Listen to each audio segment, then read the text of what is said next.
So நம்ம இப்போ எந்த லெசன் பார்க்க போகிறோம் அப்படின்னா தேசியம் காத்த செம்மல் பசும்பொன் முத்துராமலிங்க தேவர்.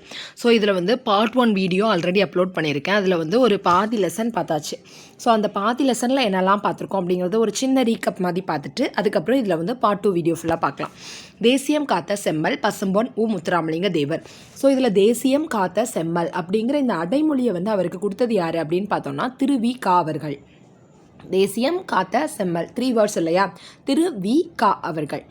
தமது தொண்டால் மக்களின் உள்ளங்களை கவர்ந்த தலைவர்கள் பலர், நாட்டின் விடுதலைக்காக பாடுபட்டோர் பலர், சமுதாய பணி செய்தோர் பலர், அரசியல் பணி செய்தோர் பலர். இவை அனைத்தையும் ஒரே சேர செய்து புகழ்பெற்ற தலைவர் ஒருவரை பற்றி அறிவோம்.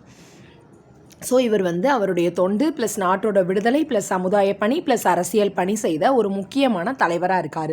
தேசியமுடல் தெய்வீக உயிர் என கருதி மக்கள் தொண்டு செய்தவர் பசும்பொன் முத்துராமலிங்க தேவர். ஸோ இந்த வேர்டு ரொம்ப ரொம்ப இம்பார்ட்டன்டானது. தேசியம் உடல் தெய்வீகம் உயிர் அப்படின்னு கருதினவர் யார்? பசும்பொன் முத்துராமலிங்க தேவர். வீர பேச்சால் இத்தனையோ தியாகிகளையும் விவேக பேச்சால் இத்தகையோ அறிவாளிகளையும் உண்டாக்கியவர். உண்மையை மறைக்காமல் வெளியிடுவதில் தனி துணிச்சல் பெற்றவர். சுத்த தியாகி என்று தந்தை பெரியாரால் பாராட்ட பெற்றவர். ஸோ தந்தை பெரியார் ஒரு பேராகிராஃப் மாதிரி இவரை புகழ்ந்திருக்காரு. வீர பேச்சால் எத்தனையோ தியாகிகளையும் விவேக பேச்சால் எத்தனையோ அறிவாளிகளையும் உண்டாக்குனவர் இவர். உண்மையை மறைக்காமல் வெளியிடுறதுல தனி துணிச்சல் பெற்றவர். சுத்த தியாகி அப்படின்னு பாராட்டினவர் யார்? தந்தை பெரியார். ஸோ சுத்த தியாகி அப்படிங்கிறது ரொம்ப ரொம்ப இம்பார்ட்டன்ட். தந்தை பெரியார் சுத்த தியாகி 2 வேர்டு, தந்தை பெரியார் 2 வேர்டு. பெரியார் ரொம்ப சுத்தமாக இருப்பார், ஞாபகம் வச்சுக்கோங்க. இளமை காலம். முத்துராமலிங்க தேவர் கிபி 1908 ஆண்டு அக்டோபர் திங்கள் 30ஆம் நாள் ராமநாதபுரம் மாவட்டத்தில் பசும்பொன் என்னும் ஊரில் பிறந்தார். செல்வ செழிப்பு மிகுந்த குடும்பத்தில் பிறந்திருக்காரு. ஸோ என்ன சொல்லியிருக்காங்க? முத்துராமலிங்க தேவர் 1908 ஆண்டு அக்டோபர் மாதம், அக்டோபர் அப்படிங்கிறது 10வது மாதம் 30வது நாள். ஸோ எல்லாமே ஒரு நிறைவாக இருக்குது பாருங்களேன். 10வது மாதம் 30வது நாள் ராமநாதபுரத்தில் பசும்பொன் அப்படிங்கிற ஊரில் ஒரு நல்ல செல்வ செழிப்புமிக்க குடும்பத்தில் பிறந்திருக்காரு. அவருடைய பெற்றோர் உக்கிரபாண்டி தேவர், இந்திராணி அம்மையார். ஸோ இவர் இளமையிலேயே அன்னையை இழந்ததால் இஸ்லாமிய தாய் ஒருவரால் பாலூட்டி வளர்க்கப்பட்டார். ஸோ இவர் உக்கிரபாண்டி தேவர், இந்திராணி அம்மையார்.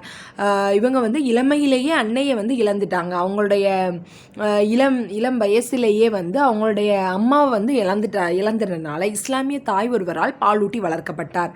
அவருடைய தொடக்க கல்வியை அவர் கமுதியிலும், உயர்நிலை கல்வியை மதுரை பசுமலை அப்படிங்கிற பள்ளியிலும் ராமநாதபுரத்துலையும் படிச்சிருக்காரு. ஸோ தொடக்க கல்வி ஃபுல்லாக கமுதியில் முடிச்சுட்டு உயர்நிலை கல்வியை மதுரை பசுமலை பள்ளி ராமநாதபுரத்தில் முடிச்சிருக்காரு. ராமநாதபுரத்தில் படிச்சுட்டு இருந்த காலத்தில் பிளேக் நோய் பரவிடுச்சு இல்லையா? ஸோ அவர் விட்டுட்டு அவரோட எஜுகேஷன் அப்படியே பாதியில் நின்றுச்சு. ஸோ தாமாகவே நிறைய நூல்களை படித்து அறிவையும் ஆற்றலையும் வளர்த்து கொண்டார். முத்துராமலிங்க தேவர் தமிழ், ஆங்கிலம் 2 மொழிகளிலும் சொற்பொழிவாற்றும் திறன் பெற்றிருந்தார். சிலம்பம், குதிரை ஏற்றம், துப்பாக்கி சுடுதல், ஜோதிடம், மருத்துவம் போன்ற பல துறைகளிலும் ஆற்றல் உடையவராக விளங்கினார். முத்துராமலிங்க தேவர் இளமையிலேயே அரசியல்ல ஆர்வம் கொண்டிருந்தார். முத்துராமலிங்க தேவர் இந்திய விடுதலை போராட்டத்தில் தீவிரமாக பங்கேற்றார். தமது பேச்சாற்றலால் ஆங்கிலேய ஆட்சிக்கு எதிராக மக்களிடம் பெரும் எழுச்சியை ஏற்படுத்தினார். மேடைகளில் அவர் ஆற்றிய வீர உரையை கேட்ட மக்கள் ஆங்கில ஆட்சிக்கு எதிராக வீறு கொண்டு எழுந்தனர். அதனால் அச்சமடைந்த ஆங்கிலேய அரசு பல முறை அவரை கைது செய்து சிறையில் அடைத்தது. மேலும் வாய்ப்பூட்டு சட்டம் மூலம் மேடைகளில் அரசியல் பேசவே கூடாது அப்படின்னு அவருக்கு ஒரு தடை போட்டாச்சு.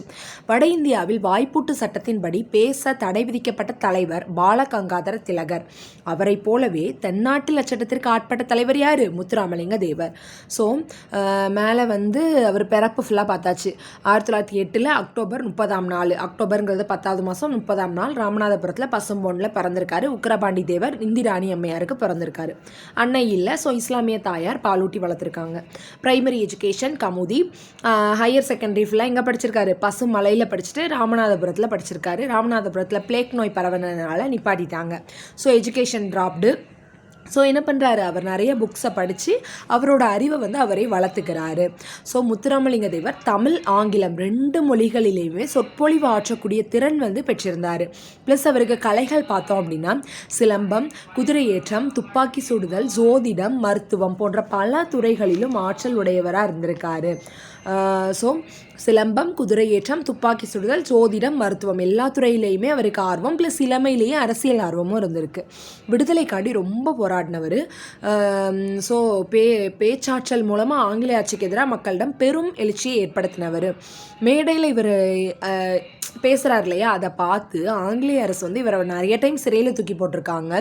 வாய்ப்பூட்டு சட்டம் போட்டிருக்காங்க. இந்த வாய்ப்பூட்டு சட்டம் யாருக்கெல்லாம் போடப்பட்டுச்சு அப்படின்னு பார்த்தோன்னா, வட இந்தியாவில் பால கங்காதர திலகருக்கு. ஸோ அதே மாதிரி தென் தமிழகத்தில் யாருக்குன்னா நம்மளுடைய தேசியம் காத்த செம்மல் பசும்பொன் முத்துராமலிங்க தேவருக்கு போடப்பட்டிருக்குன்னு சொல்லிட்டாங்க. ஸோ அந்த தேசியம் காத்த செம்மல் என்று பாராட்டியவர் யார்? திரு வி க. இது இம்பார்ட்டன்ட் ஆனது. ஸோ திரு வி க 3 லெட்டர், தேசியம் காத்த செம்மல் 3 வேர்டு, அவ்வளோதான். நேதாஜியுடன் தொடர்பு. வங்கசிங்கம் என்று போற்றப்பட்ட நேதாஜி சுபாஷ் சந்திரபோஸுடன் நெருங்கிய தொடர்பு கொண்டிருந்தார். அவரை தமது அரசியல் குருவாக ஏற்றுக்கொண்டார். முத்துராமலிங்க தேவரின் அழைப்பை ஏற்று 1939ஆம் ஆண்டு செப்டம்பர் திங்கள் 6ஆம் நாள் நேதாஜி மதுரைக்கு வந்தார். இது எல்லாம் பாருங்க 3ஆம் வாய்ப்பாடாக இருக்கும். 6ஆம் நாள் அப்படிங்கிறது 3ஆம் வாய்ப்பாடா, செப்டம்பர் மாதம்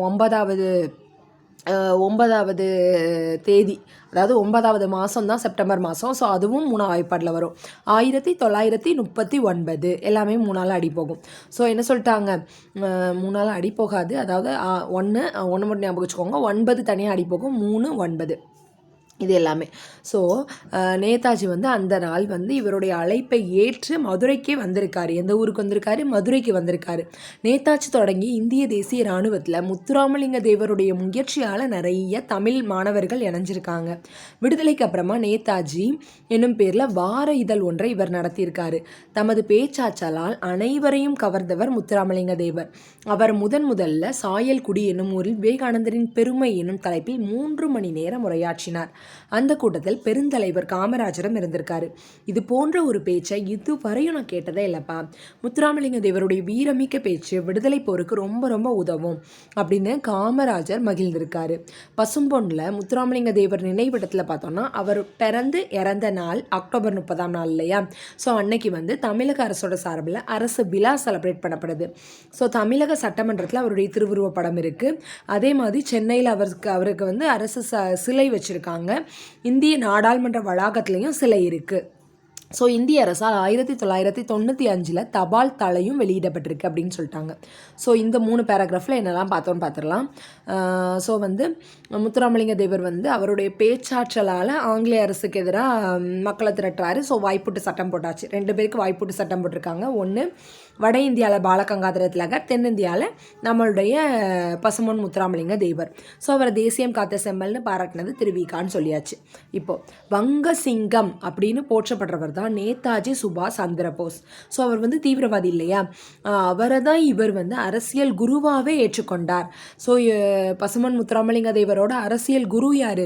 நேதாஜி சுபாஷ் சந்திரபோஸ். அவரை வந்து நம்ம வங்கசிங்கம் அப்படின்னு பாராட்டுறோம். ஸோ கிபி 1939ஆம் ஆண்டு செப்டம்பர் திங்கள் 6ஆம் நாள் நேதாஜி மதுரைக்கு வருகை தந்தார். 1939ஆம் ஆண்டு செப்டம்பர் மாதம் 6ஆம் தேதி நேதாஜி வந்து பசும்பொன் முத்துராமலிங்க தேவரோட அழைப்பை ஏற்று மதுரைக்கு வருகை புரிந்திருக்காரு. ஸோ நேதாஜி வந்து இந்திய தேசிய இராணுவம்னு ஒன்று தொடங்கியிருக்காரு இல்லையா, அதில் பசும்பொன் முத்துராமலிங்க தேவருடைய முயற்சியால் ஏராளமான தமிழர்கள் போய் இணைஞ்சிருக்காங்க. விடுதலைக்கு அப்புறமா நேதாஜி அப்படிங்கிற பேரில் வார இதழ் ஒன்றை இவர் நடத்தியிருக்காரு. நேதாஜி என்னும் பேரில் வார இதழ் ஒன்றை நடத்தியிருக்காரு. பேச்சாற்றல். தமது பேச்சாற்றலால் அனைவரையும் கவர்ந்தவர் முத்துராமலிங்க தேவர். அவர் முதலில் சாயல்குடி என்னும் ஊரில் விவேகானந்தரின் பெருமை என்னும் தலைப்பில் 3 மணி நேரம் உரையாற்றினார். ஸோ இது ரொம்ப ரொம்ப இம்பார்ட்டன்ட். மேலே என்னெல்லாம் இம்பார்ட்டன்ட் பார்த்தோம். வங்கசிங்கம் அப்படின்னு அழைக்கப்பட்டவர் நேதாஜி சுபாஷ் சந்திரபோஸ். அவர் தான் இவருடைய அரசியல் குரு.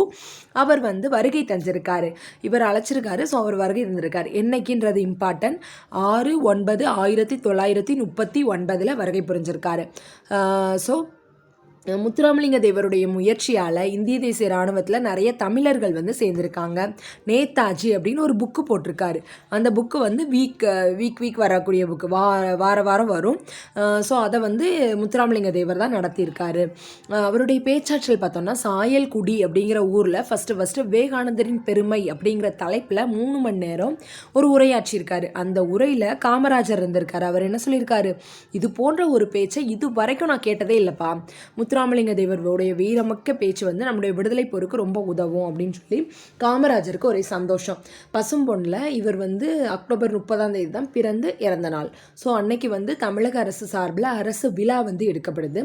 தமிழக சட்டமன்றத்தில் அவருடைய ஃபோட்டோ இருக்குது. ப்ளஸ் சென்னையில் அரசு சார்பாக அவருக்கு சிலை வைக்கப்பட்டிருக்கு.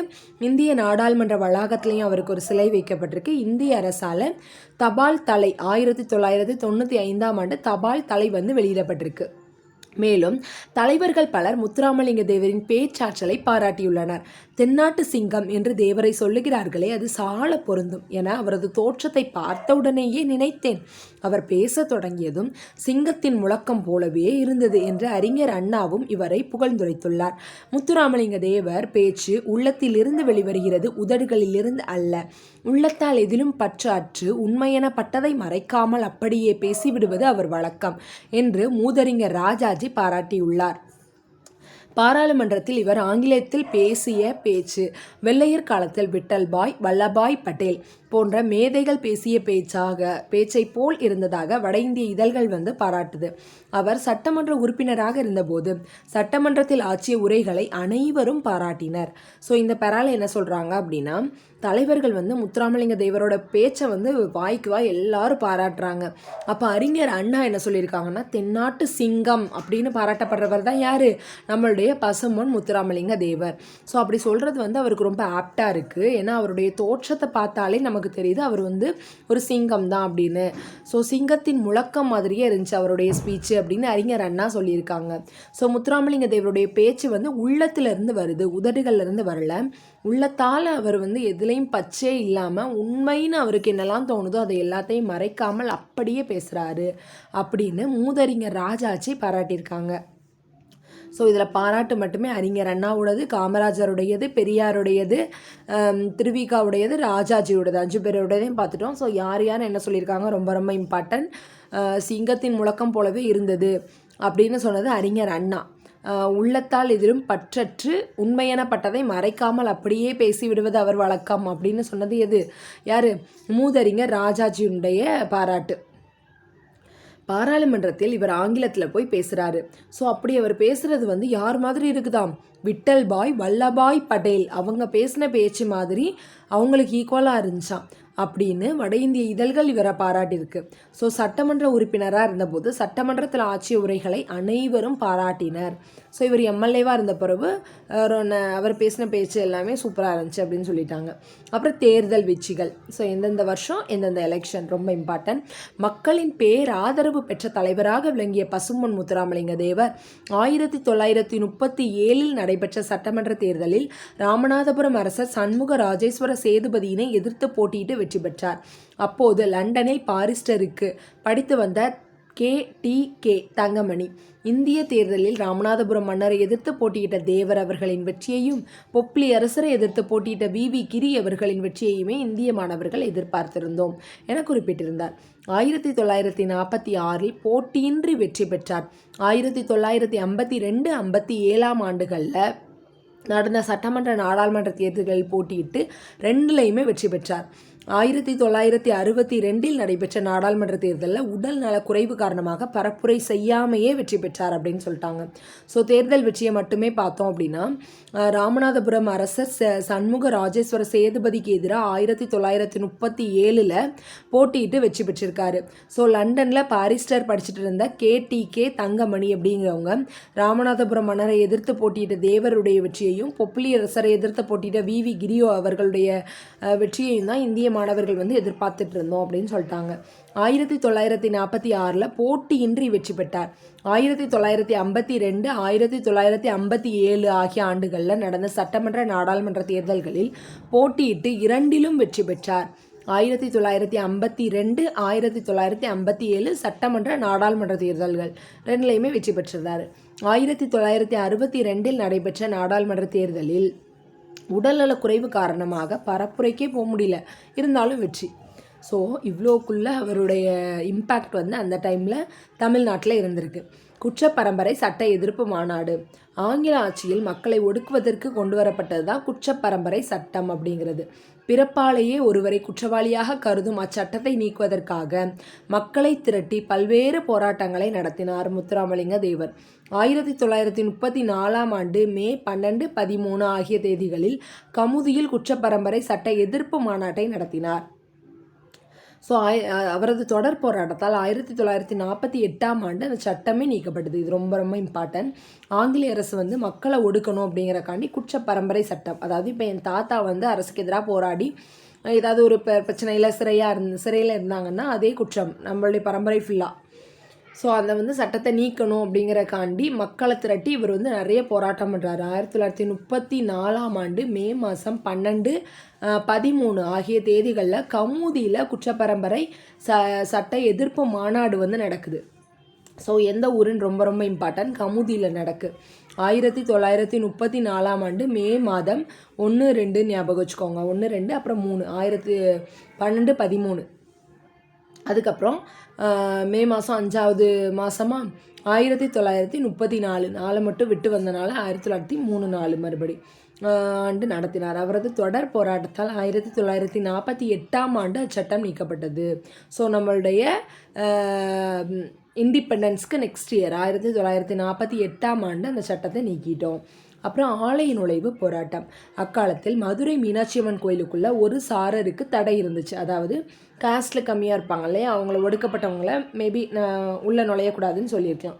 ஸோ 1939ஆம் ஆண்டு ஜூலை திங்கள் 8ஆம் நாள் மதுரை வைத்தியநாதர் கோவிலில் நுழைவு போராட்டம் நடத்த திட்டமிட்டார். 7வது மாதம் 8ஆம் தேதி 1939, 9வது வருஷம் மதுரை வைத்தியநாத ஐயர் கோவிலில் நுழைவு போராட்டம் நடத்துகிறாரு. அப்போ அர்ச்சகர் எல்லாருமே ஆலய பணியை புறக்கணிச்சிடுறாங்க. ஸோ நீங்கள் போனால் போங்கடா அப்படின்னு சொல்லிட்டு திருச்சுழியிலேருந்து அர்ச்சகர்கள் 2 பேரை கூப்பிட்டு வந்து ஆலய நுழைவு போராட்டத்தை வெற்றி பெற செஞ்சிடுறாரு. ஸோ இவருக்கு கொடுக்கப்பட்ட சிறப்பு பெயர்களை பார்த்தோம்னா தேசியம் காத்த செம்மல், வித்யா பாஸ்கர், பிரணவ கேசரி, சன்மார்க்க சண்டமாருதம், இந்து புத்த சமய மேதை அப்படின்னு நிறைய பட்டங்கள் 5 பட்டங்கள் கொடுத்துருக்காங்க. அதில் தேசியம் காத்த செம்மல், வித்யா பாஸ்கர், பிரணவ கேசரி, சன்மார்க்க சண்டமாருதம், இந்து புத்த சமய மேதை. விவசாயிகள் தோழர். ஜமீன் விவசாயிகள் சங்கம் ஏற்படுத்தி விவசாயிகள் துயர் துடைக்க பாடுபட்டார். உழுபவர்களுக்கு தான் நிலம் என தமக்கு சொந்தமாக 31 ஸ்டூர்களில் இருந்த விளைநிலங்களை குத்தகை இல்லாமல் உழுபவர்களுக்கே பங்கிட்டு கொடுத்தார். அவற்றை ஒடுக்கப்பட்ட மக்களுக்கு அளித்து மகிழ்ந்தார்.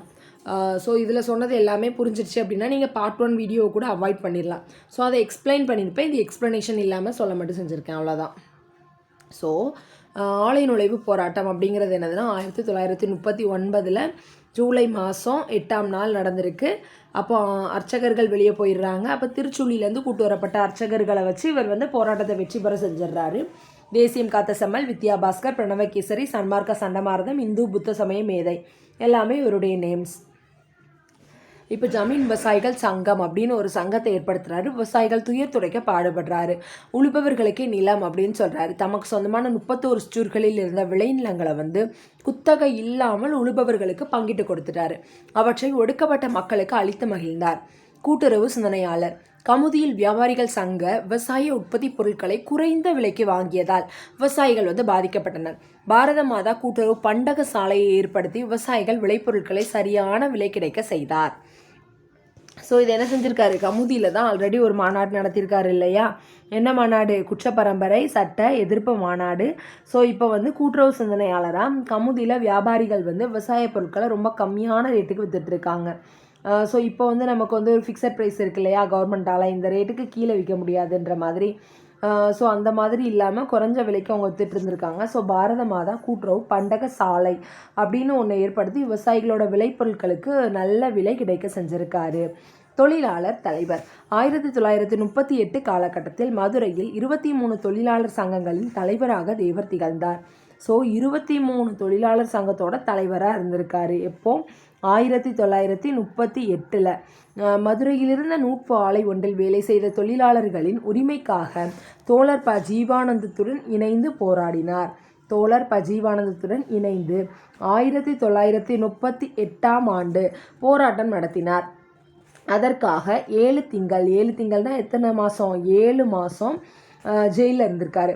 உழவர்களின் நலன் காக்க ராஜபாளையத்தில் மிகப்பெரிய அளவிலான மாநாடு ஒன்றை நடத்தினார். ஸோ உழவர்களுக்கு வந்து கண்டிப்பாக வந்து என்ன பண்ணணும், இது கொடுக்கணும் அப்படிங்கிறக்காண்டி பெரிய அளவிலான மாநாடு ஒன்றை ராஜபாளையத்தில் நடத்தினார். ஸோ அவர் எங்கே நடத்தியிருக்காரு, ராஜபாளையத்தில் நடத்தினார். 7 திங்கள் சிறையில் இருந்திருக்காரு. ராஜபாளையத்தில் அந்த மீட்டிங்கை நடத்தியிருக்காரு. பெண் தொழிலாளர்களுக்கு மகப்பேறு காலத்தில் ஊதியத்துடன் கூடிய விடுப்பு வேண்டும் என்று போராடினார். ஸோ இது வந்து ரொம்ப ரொம்ப இம்பார்ட்டண்டானது. மகப்பேறு காலத்தில் ஊதியத்தோட விடுப்பு வேணும் அப்படின்னு முதல்ல பாராட்டினவர் யார் தான், நம்மளுடைய பசும்பொன் முத்துராமலிங்க தேவர் தான்.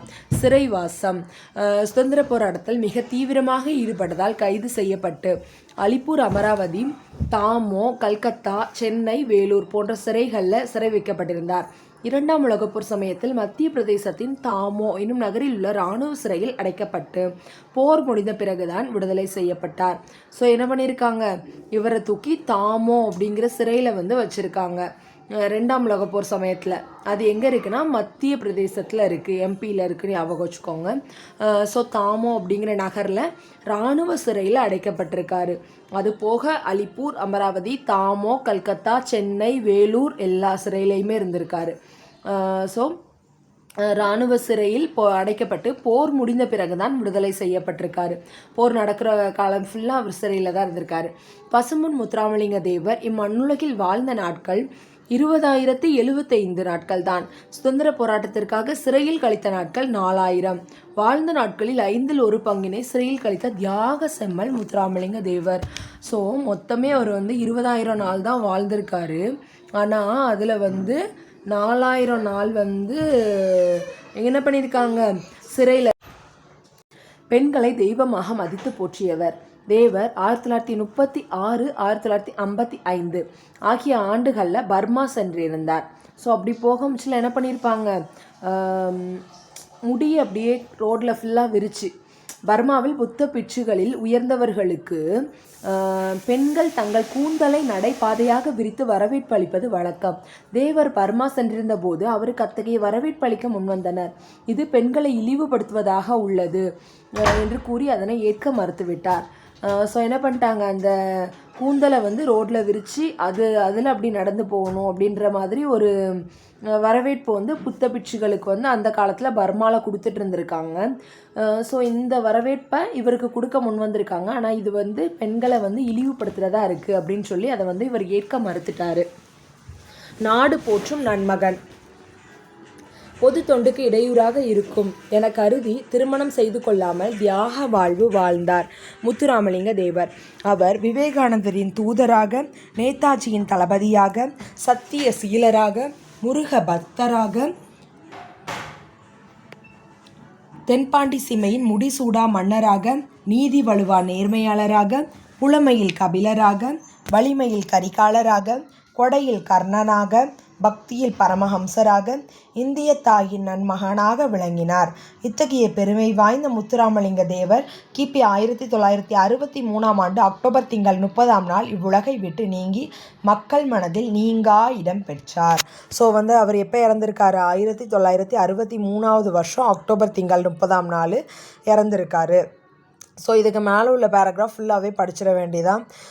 பொது தொண்டுக்கு இடையூறாக இருக்கும் அப்படின்னு சொல்லிட்டு இவர் வந்து திருமணமே செய்யலை, தியாக வாழ்வு வாழ்ந்திருக்காரு முத்துராமலிங்க தேவர். ஸோ அவர் வந்து விவேகானந்தரின் தூதர் ப்ளஸ் நேதாஜியோட தளபதி, சத்திய சீலர், முருக பக்தர், ஆன்மீக புத்திரர், தமிழ் பாடும் சித்தர், தென்பாண்டி சீமையின் முடிசூடா மன்னர், நீதி வலுவா நேர்மையாளர், புலமையில் கபிலர், வலிமையில் கரிகாலன், கொடையில் கர்ணன், பக்தியில் பரமஹம்சர், இந்திய தாயின் நன்மகன் அப்படின்னு சொல்லி சொல்கிற அளவுக்கு ஃபேமஸாக இருந்திருக்காரு அப்படின்னு சொல்லிட்டாங்க. ஸோ நம்ம இப்போ புக் பேக் பார்த்துட்டு அப்படியே வந்து ரிவிஷன் பார்த்துடலாம். முத்துராமலிங்க தேவர் முதலில் உரையாற்றிய இடம். ஸோ எங்கே முதல்ல போய் உரையாற்றினார், சாயல்குடியில் விவேகானந்தரின் இளமையா பேச்சா அப்படின்னு சொல்லிட்டு உரையாடியிருப்பார். அது என்னன்னு இப்போ மேலே போய் பார்க்கலாம். முத்துராமலிங்க தேவர் நடத்திய இதழுடைய பேர் நேதாஜி. ஏன்னா நேதாஜி தான் அவருக்கு வந்து அரசியல் வழிகாட்டி இல்லையா, அதனால நேதாஜின்ற பேரில் புக் வந்து போட்டிருப்பார். அது வந்து வார இதழ், ரொம்ப ரொம்ப இம்பார்ட்டன்ட். தேசியம் காத்த செம்மல் என பசுமன் முத்துராமலிங்க தேவரை பாராட்டியவர் திருவிக அவர்கள் தான் பசுமன் முத்துராமலிங்க தேவரை வந்து பாராட்டியிருப்பாங்க. குருவினா அவ்வளோதானே, ஒன் வேர்டு எல்லாமே முடிஞ்சிடுச்சு. ஸோ நம்ம எதுலேருந்து ரிவைஸ் பண்ணணும், ஆலை நுழைவு போராட்டத்துலேருந்து ரிவைஸ் பண்ணணும். குற்றப்பரம்பரை சட்ட மாநாடு மே மாதம் 12-13 1934 கமுதியில். 1948 அந்த சட்டம் வந்து நீக்கப்படுது. 1939 ஜூலை திங்கள் 8ஆம் நாள் மதுரை வைத்தியநாதர் கோயில் நுழைவு போராட்டம். திருச்சூழியிலிருந்து அர்ச்சகர்கள் 2 பேரை கூட்டு வந்ததுனால அது வந்து வெற்றி பெறும். விவசாயிகளின் தோழர் ஜமீன் விவசாயிகள் சங்கம் ஏற்படுத்தி உழுபவர்களுக்கே நிலம் அப்படின்னு சொல்லிட்டு 31 ஸ்டூர்களில் அவருக்கு இருந்த நிலத்தை ஃபுல்லாக பகிர்ந்து கொடுத்துட்டாரு. கூட்டுறவு சிந்தனையாளர். கமுதியில் வியாபாரிகள் விவசாய உற்பத்தி பொருட்களை வந்து குறைஞ்ச விலைக்கு வந்து விற்றுட்ருக்காங்க, ரொம்ப கஷ்டப்படுறாங்கன்னு சொல்லிட்டு பாரத மாதா கூட்டுறவு பண்டக சாலை அப்படின்னு ஒன்று ஏற்படுத்தி சரியான விலை கிடைக்க செய்தார். தொழிலாளர் தலைவர். 1938 காலகட்டத்தில் மதுரையில் 23 தொழிலாளர் சங்கங்களின் தலைவராக தேவர் இருந்திருக்கார். 23 தொழிலாளர் சங்கம். மதுரையிலிருந்து நூற்பு ஆலை ஒன்றில் வேலை செய்த தொழிலாளர்களின் உரிமைக்காக தோழர் ஜீவானந்தத்துடன் இணைந்து 1938ஆம் ஆண்டு போராட்டம் நடத்தினார். அதற்காக 7 திங்கள் சிறை தண்டனை பெற்றார். உழவர்களின் நலன் காக்க ராஜபாளையத்தில் மிகப்பெரிய அளவிலான மாநாடு ஒன்றை நடத்தினார். பெண் தொழிலாளர்களுக்கு மகப்பேறு காலத்தில் ஊதியத்துடன் கூடிய விடுப்பு கண்டிப்பாக கொடுக்கணும் அப்படின்னு சொல்லி முதல்ல போராடினது இவர் தான். 1938 23 தொழிலாளர் சங்கங்களோட தலைவர் ஜீவானந்தத்தோடு இணைந்து நூற்பு ஆலை போராட்டத்தில் 1938 போராட்டம் நடத்தி 7 மாதம் ஜெயிலு. ராஜபாளையத்தில் பெரிய மாநாடு. உழவர்களுடைய நலன் காக்கணும் அப்படிங்கிறக்காண்டி, யாருக்காண்டி, உழவர்களுடைய நலன் காக்கணும் அப்படிங்கிறக்காண்டி தான் அந்த மாநாடு. உழவர்களின் நலன் காக்க ராஜபாளையத்தில் அந்த மாநாடு. அப்புறம் பெண் தொழிலாளர்களுக்கு வந்து மகப்பேறு காலத்தில் ஊதியத்தோடு விடுப்பு கொடுத்துடணும் அப்படின்னு சொல்லியிருக்காரு. அப்புறம் அவருடைய ஜெயில் வாசத்தை சொல்லணும் அப்படின்னா, சுதந்திர போராட்டத்தில் இவர் வந்து ரொம்ப தீவிரமாக போராடினதுனால அலிப்பூர், அமராவதி, தாமோ, கல்கத்தா, சென்னை, வேலூர். ஸோ சென்னை வேலூர் நமக்கு தெரியும். ப்ளஸ் அலிப்பூர், அமராவதி ரெண்டுமே இருக்குது. தாமோங்கிறது வந்து ஒரு ஸ்பெஷல். என்னது, 2ஆம் உலகப் போர் சமயத்தில் அந்த மத்திய பிரதேசத்தோட தாமோ அப்படிங்கிற நகரில் இருக்கிற சிறையில் தான் இவர் வந்து அடைக்கப்பட்டிருக்காரு. அது ஒரு இராணுவ சிறை. அந்த போர் வந்து ஃபுல்லாக முடிஞ்ச பிறகு தான் அவரை வந்து விடுதலையே செஞ்சுருக்காங்க. பசுமன் முத்துராமலிங்க தேவர் இம்மண்ணுலகில் வாழ்ந்த நாட்கள் 2075. சுதந்திர போராட்டத்திற்காக சிறையில் கழித்த நாட்கள் 4000. ஸோ 5ல் 1 பங்கை வந்து அவர் சிறையில் கழிச்சிருக்காரு அப்படின்னு சொல்லி சொல்கிறாங்க. ஸோ பெண்களை வந்து இவர் தெய்வமாக போற்றிருக்காரு. 1936 1955 2 வாட்டி பர்மா போயிருக்காரு. இருந்தாலும் கூட பர்மாவில் புத்த பிட்சுகளுக்கு வந்து பெண்கள் வந்து கூந்தலை நடைபாதையாக விரித்து வரவேற்பு கொடுப்பாங்க. தேவர் பர்மா போயிருக்கும்போது அந்த வரவேற்பை கொடுப்பாங்க. ஸோ இவர் வந்து ஏற்றுக்க மாட்டார், அது பெண்களை இழிவுபடுத்துகிற மாதிரி இருக்குதுன்னு சொல்லிடுவார். ஸோ இவர் திருமணமே செஞ்சுக்கல, தியாக வாழ்வு வாழ்ந்திருக்காரு. விவேகானந்தரின் தூதர், நேதாஜியின் தளபதி, சத்தியசீலர், முருக பக்தர், ஆன்மீக புத்திரர், தமிழ் பாடும் சித்தர், தென்பாண்டி சீமையின் முடிசூடா மன்னர், நீதி வலுவா நேர்மையாளர், புலமையில் கபிலர், வலிமையில் கரிகாலன், கொடையில் கர்ணன், பக்தியில் பரமஹம்சர், இந்திய தாயின் நன்மகன்.